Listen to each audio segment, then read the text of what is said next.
எல்லாருக்கும் வணக்கம். தீ காப்பீடுங்கிறது வெறும் ஒரு பாலிசி டாக்குமெண்ட் மட்டும் இல்லைங்க. அது ஒரு பெரிய விபத்துல இருந்து நம்மள மீட்டு கொண்டு வர்ற ஒரு பாதுகாப்பு வலையா. ஆனா அந்த வலை எப்போ நம்மள காப்பாத்தும்? நாம போடுற கிளைம்ஸ் ஏன் சில சமயம் நிராகரிக்கப்படுது? இந்த மாதிரி ரொம்ப முக்கியமான கேள்விகளுக்கு பதிலா தான் நாம இன்னைக்கு பார்க்க போறோம். வாங்க உள்ள போகலாம். ஒரு தீ விபத்து ஏற்படுத்தக்கூடிய பாதிப்பை நினைச்சு பாருங்க. எல்லாம் போனதுக்கு அப்புறம் கையில இருக்கிற அந்த இன்சூரன்ஸ் பாலிசி தான் நம்மளோட ஒரே நம்பிக்கையா இருக்கும். அது வெறும் பேப்பர் இல்ல, நம்ம எதிர்காலத்துக்கான ஒரு வாக்குறுதி. ஆனா ஒரு நிமிஷம், இங்கேதான் எல்லாரையும் பயமுறுத்துற ஒரு கேள்வி வருது. நீங்க மாசம் மாசம் கஷ்டப்பட்டு பிரீமியம் கட்டி அவசர தேவைக்கு கிளைம் பண்ணும்போது அது நிராகரிக்கப்பட்டா என்ன செய்வீங்க? இந்த மாதிரி ஒரு மோசமான நிலைமையை எப்படி தவிர்க்கிறது? ஒருவேளை நடந்தா என்ன செய்யணும்னு தெரிஞ்சுக்கிறது ரொம்ப ரொம்ப முக்கியம். இந்த கிளைம் நிராகரிப்பு பயம் இன்னைக்கு நேத்து வந்ததில்ல. யோசிச்சு பாருங்க, 1666ல லண்டன்ல ஒரு மிகப்பெரிய தீ விபத்து. 1-2 இல்ல, 13,000 கட்டிடங்கள் எரிஞ்சு சாம்பலாச்சு. அந்த பெரிய அழிவுக்கு அப்புறம் தான் இந்த மாதிரி இழப்புகள்ல மக்களை பாதுகாக்க ஒரு சிஸ்டம் வேணும்னு ஒரு யோசனை வந்துச்சு.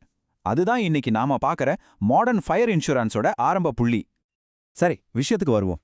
இன்சூரன்ஸ் கம்பெனிங்க ஏன் கிளைம்களை நிராகரிக்கிறாங்க? நிறைய நேரங்கள்ல அதுக்கான காரணங்கள் நாம ரொம்ப சுலபமா தவிர்க்கக்கூடிய தவறுகளா தான் இருக்கு. அது என்னென்ன காரணங்கள்னு இப்போ ஒன்னொன்னா பார்க்கலாம் வாங்க. கிளைம் நிராகரிப்புக்கான காரணங்களை நாம ஒரு 3 முக்கிய கேட்டகரியா பிரிக்கலாம். முதல் விஷயம், டாக்குமெண்ட்ஸ்ல இருக்கிற தப்பு.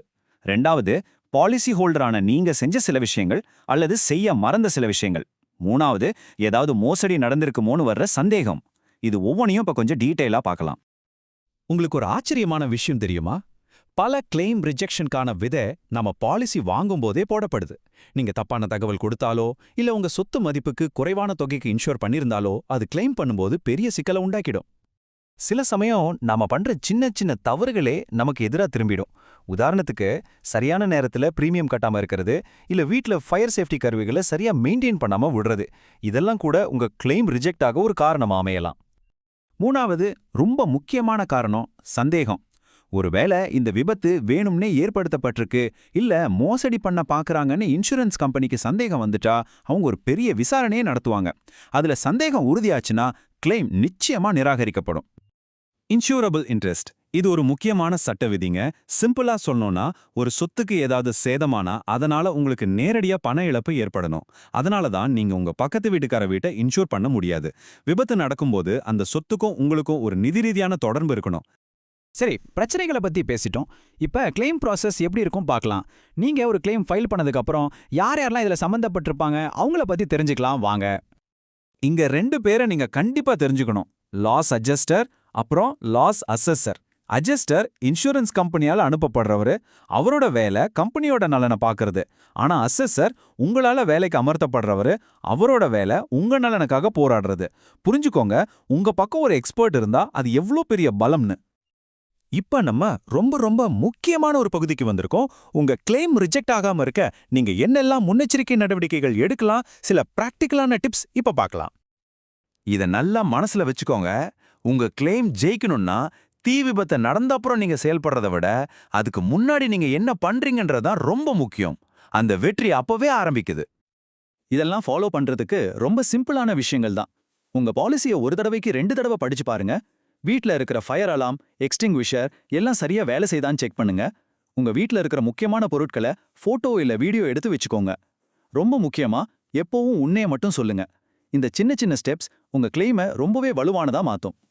பாதுகாப்பு நடவடிக்கைகளுக்கு ஒரு டபுள் பெனிஃபிட் இருக்கு. நீங்க ஸ்ப்ரிங்க்லர் மாதிரி அட்வான்ஸ்டு சேஃப்டி சிஸ்டம்ஸ் போட்டீங்கன்னா அது உங்க சொத்தை பாதுகாக்கிறதோட இன்சூரன்ஸ் கம்பெனி பார்வையில உங்க ரிஸ்க் லெவலையும் குறைக்கும். இதனால என்ன ஆகும்? உங்க பிரீமியம் குறையறதுக்கும் வாய்ப்பு இருக்கு. ஒருவேளை தீ விபத்து நடந்துட்டா முதல்ல பதட்டப்படாதீங்க. இந்த 4 விஷயத்தை மட்டும் ஞாபகம் வச்சுக்கோங்க. உடனே இன்சூரன்ஸ் கம்பெனிக்கு ஃபோன் பண்ணுங்க. சுத்தம் செய்யறதுக்கு முன்னாடி எல்லாத்தையும் போட்டோ வீடியோ எடுங்க. மேற்கொண்டு டேமேஜ் ஆகாம இருக்க தற்காலிகமா ஏதாவது பண்ணுங்க. விசாரணைக்கு முழுமையா ஒத்துழைப்பு கொடுங்க. சரி, இப்ப நாம ஒரு மோசமான சூழ்நிலையை பத்தி பேசலாம். நீங்க எல்லாமே சரியா செஞ்சும் உங்க கிளைம் நியாயமே இல்லாம நிராகரிக்கப்பட்டா என்ன செய்யறது? கவலையப்படாதீங்க, அதற்கும் வழி இருக்கு. உங்க உரிமைகளுக்காக நீங்க போராட முடியும். சட்டப்படி எல்லா இன்சூரன்ஸ் கம்பெனியும் நேர்மையா நடந்துக்க கடமைப்பட்டிருக்கு. அந்த கடமையை மீறி உங்க முறையான கிளைம் அவங்க நியாயமில்லாம நிராகரிச்சாங்கன்னா அதுக்கு பேர் தான் பேட் ஃபெய்த், அதாவது தவறான நம்பிக்கையில செயல்படுறது. உங்க இன்சூரன்ஸ் கம்பெனி சரியா நடந்துக்கலையான்னு எப்படி கண்டுபிடிக்கிறது? இதோ சில அறிகுறிகள். காரணமே இல்லாம உங்க கிளைம தாமதப்படுத்தினா, விசாரணையை ஒரு தரப்பட்சமா நடத்தினா, இல்ல உங்க இழப்பீட்டை ரொம்ப குறைச்சு மதிப்பிட்டா, இதெல்லாம் நீங்க கவனிக்க வேண்டிய எச்சரிக்கை அறிகுறிகள். ஒரு நிராகரிப்பை எதிர்த்து போராடுறதுக்கு ஒரு சிஸ்டமேட்டிக் வழி இருக்கு.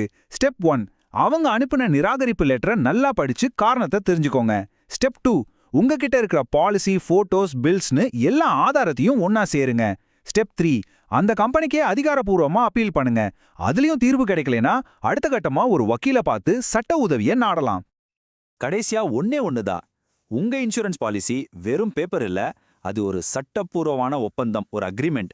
உங்க உரிமைகள் என்னன்னு தெரிஞ்சுக்கோங்க. தேவைப்படும் போது அந்த உரிமைகளை நிலைநாட்ட தயாரா இருங்க. நீங்க தயாரா?